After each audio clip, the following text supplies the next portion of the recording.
डहरकी के करीब नरली नहर में 30 फुट का शगाफ पड़ने से कपास की फसल तबाह, घरों में पानी दाखिल जबकि इरिगेशन अमला गायब। किसान अपनी मदद तहत पानी से बचाव की कोशिश कर रहे हैं। इस हवाले से मजीद जानते हैं वहां पे मौजूद हमारे नुमाइंदे निज़ामुद्दीन शर से। जी नाज़रीन, डहरकी के करीब नरली नहर को 30 फुट का शगाफ हो गया है।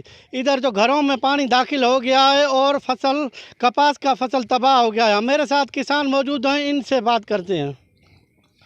वो जो है ना पैसे लेके ये जो है न नरली मैनर से जो है ना मिट्टी निकाल रहा था, उसकी वजह से ये जो हुआ है। वो उसको बोला था हमने ये इधर से जो है ना घारा पड़ेगा, मगर वो उसने नहीं माना। उसने ये बोला तो ये इसकी जिम्मेवारी मेरी है। ये जो नुकसान हुआ है अता मोहम्मद जिस कहानी की वजह से हुआ, अभी तक ना मुख्तार कार ना जो कोई भी एरिगेशन का आदमी इधर नहीं आया। हज़ारों लाखों का इधर नुकसान हो गया है।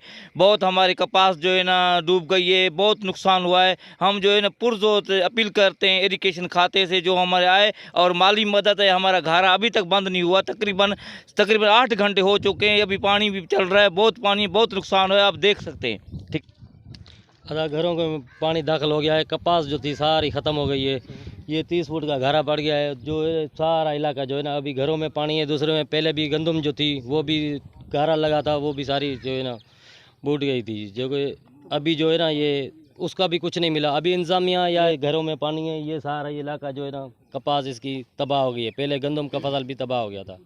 अब आपका क्या मुतालबा है? हमारा मुतालबा यही है, तो इनको इंसाफ चाहिए, हक मिलना चाहिए। पहले गंदम भी तबाह हो गई थी, अभी कपास भी तबाह है। ये गरीब बेचारे कहाँ जाएं?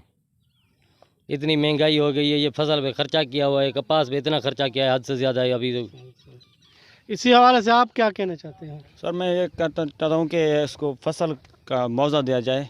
गंदम भी तबाह हो गई हमारी, अभी ये कपास भी तबाह हो गई है, पूरा मन तबाह हो गई है।